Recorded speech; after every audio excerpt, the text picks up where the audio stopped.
Hello everyone and welcome to the another video of Focusify. आज का video है dedicated population ecology पे। So before moving further हम अपने आप को कुछ जनरल टर्म से इंट्रोड्यूस कराते हैं। So first is population. Population is a group of individual of species that live together in a region. एक पर्टिकुलर स्पीसीज जो कि ग्रुप बना के एक पर्टिकुलर जगह पर रह रही है उसे हम कहते हैं population. Population ecology is the study of population and how they change over time. ये है कि पॉपुलेशन कैसे चेंज टाइम के साथ चेंज हो रहा है। अगर आपने हमारा पहला वीडियो देखा होगा लेवल ऑफ ऑर्गेनाइजेशन, तो उसमें आपको हमने बताया था कि पॉपुलेशन इकोलॉजी की स्टडी को हम कहते हैं सिनेकोलॉजी। Then demography. It is the study of the vital statistic of population and how they change over the time. तो ये भी एक similar चीज है as population ecology. The only difference is that यहाँ it's more of a quantitative data. यहाँ पे हम statistics लगाते हैं to see कि कैसे birth rate, death rate हर चीज population की study को population को change कर रही है. Then is the population growth. ये रेफर करता है change in the number of individual in a population with time, कि टाइम के साथ पॉपुलेशन में कैसे नंबर के फॉर्म में चेंजेस आ रहे हैं। अब ये डिटरमाइन होता है चार फैक्टर से: birth, death, immigration and immigration. Immigration is moving out and immigration is moving in the population. अब पॉपुलेशन दो टाइप की है, एक है क्लोज्ड पॉपुलेशन और एक है आपकी ओपन पॉपुलेशन। तो क्लोज्ड पॉपुलेशन क्या है? It is change in the population related to birth and death of an individual. ये क्या है? इसमें से दो ही फैक्टर हमने क्या चार फैक्टर देखे: birth, death, immigration and immigration. But close population में जो पॉपुलेशन चेंज हो रही है वो सिर्फ डिपेंड करती है बर्थ और डेथ ऑफ एन इंडिविजुअल पे। जिसका एग्जाम्पल आप ले सकते हो एक्वेरियम। एक्वेरियम में फिशेज हैं, they can not migrate out और migrate, other fishes can migrate in. तो ये क्या हो गया? यहाँ पे हमारा जो change in population it's entirely dependent on the birth and death of individual. Open open population क्या है? यहाँ पे चारों फैक्टर्स को कंसिडर किया जाता है, that is birth, death, immigration and emigration. It is change in the population related to birth, death, immigration and emigration. Now growth two types की होती है: एक्सपोनेंशियल एंड लॉजिस्टिक। तो पहले हम देखेंगे एक्सपोनेंशियल ग्रोथ। एक्सपोनेंशियल ग्रोथ कब होती है? ये आइडियल अनलिमिटेड एनवायरमेंटल कंडीशन में होती है, यानी अनलिमिटेड रिसोर्सेज है इंसान के पास या ऑर्गेनिज्म के पास for its survival. Unlimited food है, अनलिमिटेड स्पेस है, एवरीथिंग इज अनलिमिटेड, ताकि वो एक्सपोनेंशियली ग्रोथ कर सके। Exponential growth number increases in geometric progression. ये ज्योमेट्रिक प्रोग्रेशन में ग्रो करती है, जैसे two to the power N. So पहले पॉपुलेशन दो थी, फिर चार हो जाएगी, फिर आठ हो जाएगी, फिर 16 हो जाएगी, ऐसे करके। जैसे कि सिमिलरली बैक्टीरिया में होता है डबलिंग टाइम, अनटिल उस केस में जब तक न्यूट्रिएंट लिमिटेड ना हो जाते हैं। अब इसको डिस्क्राइब करते हैं हम एक्सपोनेंशियल ग्रोथ इक्वेशन पे, जिसका फॉर्मूला है dn/dt upon is equal to r multiplied by n, जहाँ n का मतलब है population size, r is intrinsic rate of increase, यानी कितना पॉपुलेशन बढ़ रही है। It represent the per capita rate of increase. और मैक्सिमम वैल्यू क्या होगी इंट्रिंसिक रेट की? R max. ये भी कब होती है? अनलिमिटेड आइडियल कंडीशन में। सो अगर एक्सपोनेंशियल ग्रोथ में हमने जैसे देखा कि इट सेज कि एक्सपोनेंशियल जो ग्रोथ है वो अनलिमिटेड आइडियल कंडीशन में होता है। तो इसका मतलब क्या हुआ? यहाँ पे हम बोल सकते हैं dn/dt is equal to are max multiply by n, क्योंकि यहाँ पे भी हमने बोला है कि आर मैक्स कब आ रहा है? अनलिमिटेड एनवायरमेंटल कंडीशन पे। Then we move to r and r max. R और आर मैक्स क्या होता है? सो आर और आर मैक्स जो है मैक्सिमम या रियलाइज हो सकता है। तो मैक्सिमम क्या होगा? आर मैक्स, और रियलाइज्ड क्या है जो कि हमारे गिवन एनवायरमेंटल कंडीशन में प्रिवेल कर रहा है, that will be r. R max कब अकर होता है? Under an ideally unlimited environment. Unlimited मतलब अनलिमिटेड रिसोर्सेस के साथ। आर जो कि रियलाइज्ड और इंट्रिंसिक रेट है, जो कि हमारे जो करंट एनवायरमेंटल कंडीशन है उस पर डिपेंड करता है, वो होता है आर। ये प्रिवेलिंग एनवायरमेंटल कंडीशन पे डिपेंड करता है। R max is always greater than R, क्योंकि of course unlimited environment condition है तो पॉपुलेशन एक्सपोनेंशियली ग्रो करेगी, तो आर की वैल्यू हमेशा ज्यादा होगी। So exponential growth R is equal to are max, जैसा कि हमने पिछले स्लाइड में डिस्कस किया। देन अब क्लोज पॉपुलेशन क्या होती है? क्लोज पॉपुलेशन हमने देखा था जहां पे पॉपुलेशन की चेंज डिपेंड करती है birth rate and death rate पे। माइग्रेशन का उसमें कोई रोल नहीं है। सो क्लोज पॉपुलेशन में आर कैसे डिफाइन होगी? Is the R is defined as the per capita birth rate minus per capita death rate, मतलब R is equal to B minus D per. तो आइडियल कंडीशन में क्या होगा? Birth rate ज्यादा होगी, डेथ रेट मिनिमम होगी, तो are कहाँ पहुंच जाएगा? आर मैक्स पे। क्यों? क्योंकि बर्थ रेट ज्यादा है, डेथ रेट कम है, तो वैल्यू क्या हो जाएगी? बहुत मैक्सिमम पहुंच जाएगी, which is equal to are max. R हमारा जो इंट्रिंसिक रेट है वो हमें ये भी बताता है नेचर ऑफ पॉपुलेशन ग्रोथ। अगर बर्थ रेट ज्यादा है और डेथ रेट कम है, यानी आर की वैल्यू पॉजिटिव रहेगी और बढ़ेगी, तो पॉपुलेशन क्या होगा? हमारा बढ़ जाएगा। अगर बर्थ रेट कम है और डेथ रेट ज्यादा है, तो आर की वैल्यू हमारी क्या हो जाएगी? नेगेटिव में आ जाएगी, तो पॉपुलेशन डिक्रीज हो जाएगी। अगर बर्थ रेट और डेथ रेट इक्वल हो गया, तो आर की वैल्यू क्या हो जाएगी? जीरो हो जाएगी, तो पॉपुलेशन के साइज में कोई चेंज नहीं होगा। पॉपुलेशन ग्रोथ रेट को हम ऐसे भी एक्सपोनेंशियल जो फॉर्मूला है उसको हम ऐसे भी डिफाइन कर सकते हैं, where n is the initial population, n t is the population after time, and e is the mathematical constant. इसका हमने जब नेचुरल लॉग लिया बोथ साइड, तो ये फॉर्मूला आता है। अब ये क्या है? तीन तरीके से हम रिप्रेजेंट कर सकते हैं हम अपना एक्सपोनेंशियल ग्रोथ वाला ग्राफ। तो क्या होता है एक्सपोनेंशियल ग्रोथ? जैसे हमने अभी डिस्कस किया, जब resource in the habitat unlimited unlimited होते हैं, तो सारे organism, every species have the ability कि वो सारे रिसोर्सेज को यूटिलाइज कर सके और एक्सपोनेंशियली ग्रो कर सके, resulting in a J shaped growth curve. तो ये आप देख रहे हो जे शेप्ड ग्रोथ कर्व आ रहा है, क्योंकि रिसोर्सेज आर अनलिमिटेड और सारे स्पीसीज के अंदर वो एबिलिटी है कि वो मैक्सिमम अपना ग्रोथ कर सके। सो नाउ सो ये तीन तरीके से हम रिप्रेजेंट कर सकते हैं हमारा एक्सपोनेंशियल ग्राफ और एक्सपोनेंशियल ग्रोथ का ग्राफ। सो पहला है when population size is plotted against time. तो ये हमें एक जे शेप दे रहा है, या तो एक्सपोनेंशियल कहते हैं, एक्सपोनेंशियल और जे शेप्ड कर्व। बिकॉज आप देखोगे with each passing time population की साइज डबल होती जा रही है। And the next one is when it's a linear growth. Linear growth होता है जब आप नेचुरल लॉग ऑफ पॉपुलेशन को अगेंस्ट टाइम प्लॉट करते हो। तो there is a formula of Y M X plus C, ये उसी को रिप्रेजेंट करता है। And it is easier for ecologist and statisticians to study this graph, क्योंकि आप लीनियरली चीजें प्लॉट कर सकते हो, it help in their study. Then the next is per capita growth rate against population size, और ये हमारा है R max, that is 1, that is the maximum value. Now calculation of doubling time, जो हम bacteria के calculation के लिए करते हैं कि बैक्टीरिया पॉपुलेशन में कैसे डबल होता है। So it indicate how long the present population will take to double from its present time. तो प्रेजेंट टाइम से डबल होने में कितना टाइम लगेगा? तो दिस इज द फॉर्मूला जो हमने अभी एक्सपोनेंशियल ग्रोथ में देखा। इसी को जब हम फर्दर डिराइव करते हैं और नेचुरल लॉग लेते हैं दोनों side, this is the final formula जो कि आपको डिटरमाइन करने में मदद करता है doubling time. So the second type of growth is logistic growth. Logistic growth क्या है कि ये हमारा जो प्रिवेलिंग एनवायरमेंटल कंडीशन है उस पे कैसी ग्रोथ हो रही है ये बताता है, रादर देन अनलिमिटेड या आइडियल कंडीशन पे। ठीक है, resources are unlimited under ideal condition, but ये रियल लाइफ में ऐसा सिचुएशन नहीं होता है। जैसे जैसे पॉपुलेशन की डेंसिटी बढ़ती जाएगी, पॉपुलेशन बढ़ते जाएगा, क्योंकि रिसोर्स तो हमारे पास लिमिटेड होता है ना। Resource become limited meaning environment can suppose maximum population size.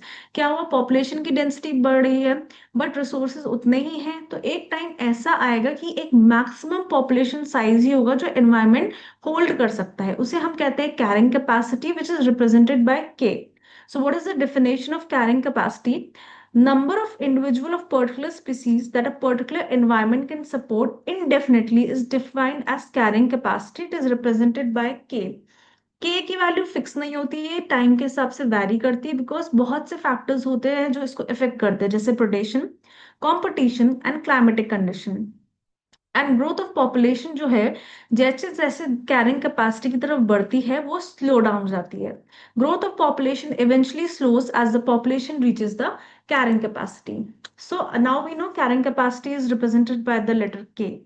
Okay, तो कैरिंग कैपेसिटी क्या है?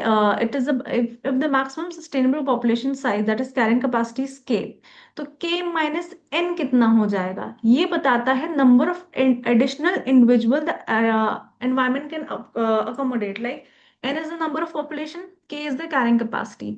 तो अभी जो पॉपुलेशन है वो एन है, ठीक है। देन कैरिंग कैपेसिटी के है, के माइनस एन कर देंगे तो ये हमको बताएगा कि कैरिंग कैपेसिटी तक पहुंचने के लिए अभी और कितने एडिशनल इंडिविजुअल एनवायरमेंट अकोमोडेट कर सकता है।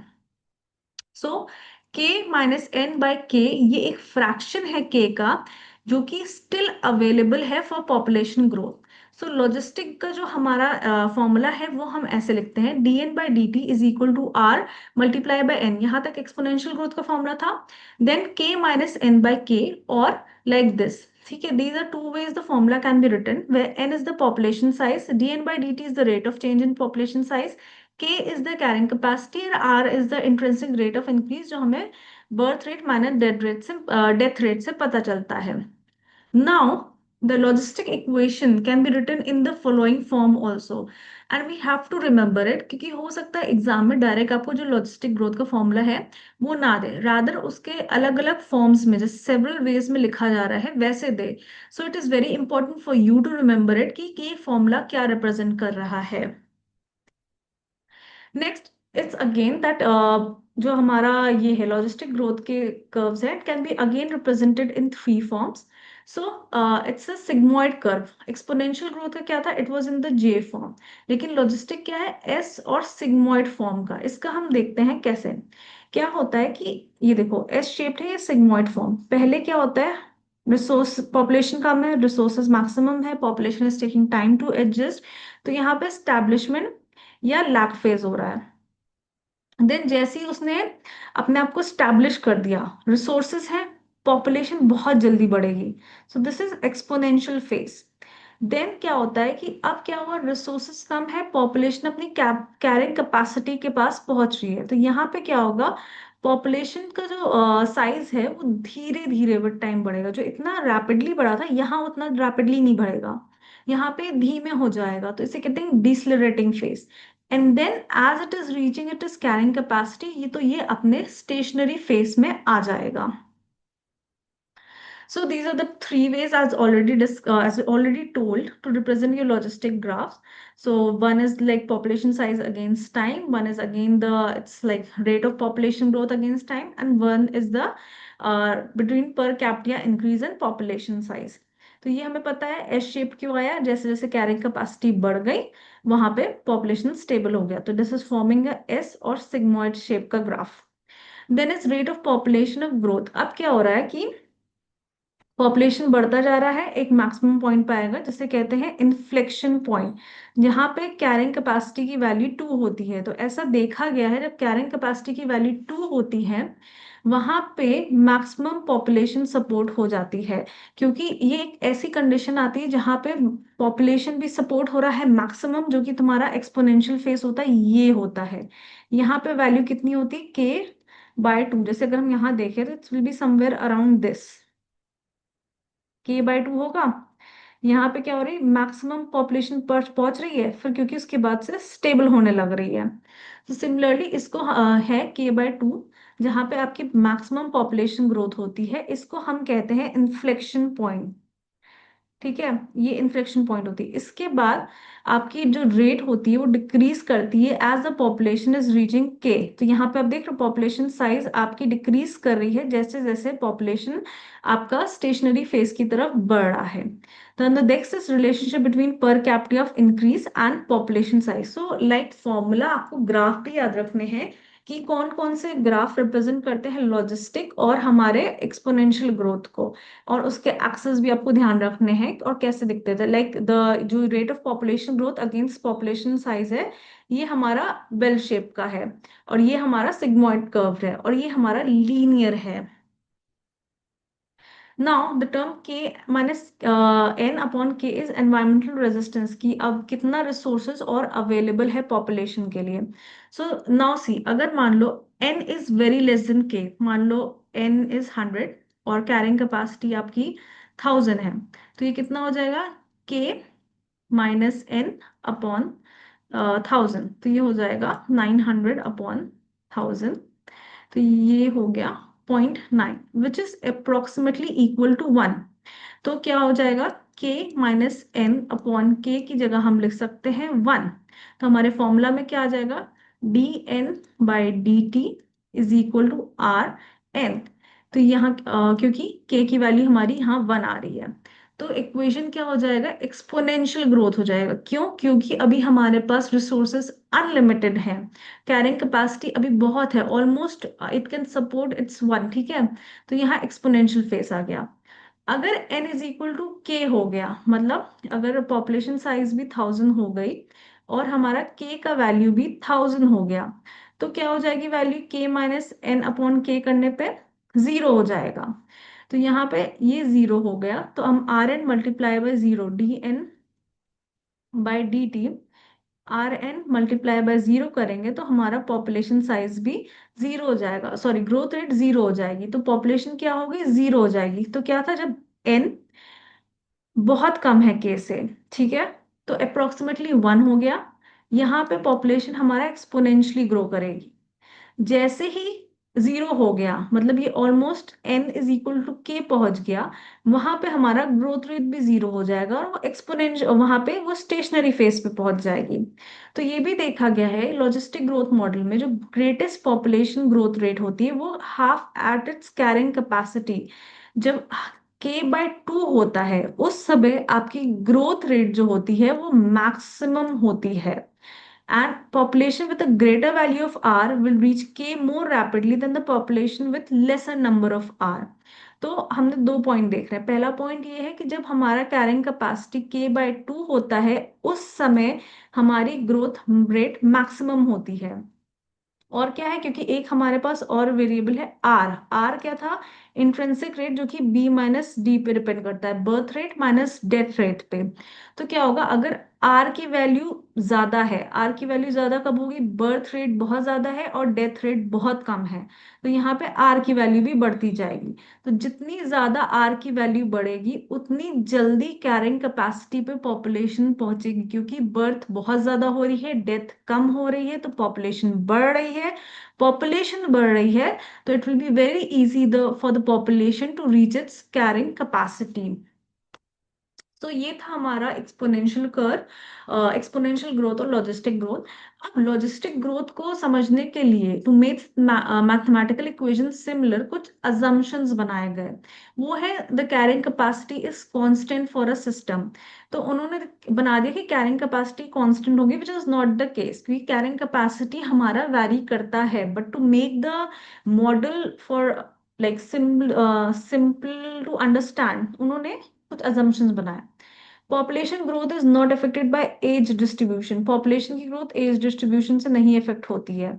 बट ऐसा नहीं होती है। Birth and death rate change linearly with population size, ऐसा भी नहीं होता है। abiotic factor do not affect birth and death rate. Of course abiotic factor plays a major role. All individuals identical, उन्होंने ये भी अजम्पशन माना कि सारे इंडिविजुअल्स आइडेंटिकल हैं, दैट इज कि उनके ऊपर कोई भी इफेक्ट हो रहा है, any kind of intra specific या कोई भी फैक्टर का इफेक्ट हो रहा है तो हर इंडिविजुअल पे इक्वली होगा।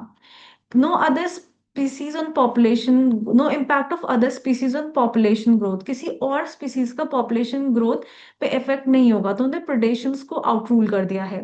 No time lag in effect of density on a population, उनका कहना है ये भी है कि पॉपुलेशन को एडजस्ट करने में कोई लैग फेस नहीं होता, पॉपुलेशन तुरंत अपने एनवायरनमेंट से एडजस्ट करके ग्रो हो जाती है, which is again not the case. So everyone, आज के लिए इतना ही। फर्दर हम पॉपुलेशन इकोलॉजी नेक्स्ट वीडियो में डिस्कस करेंगे। Thank you.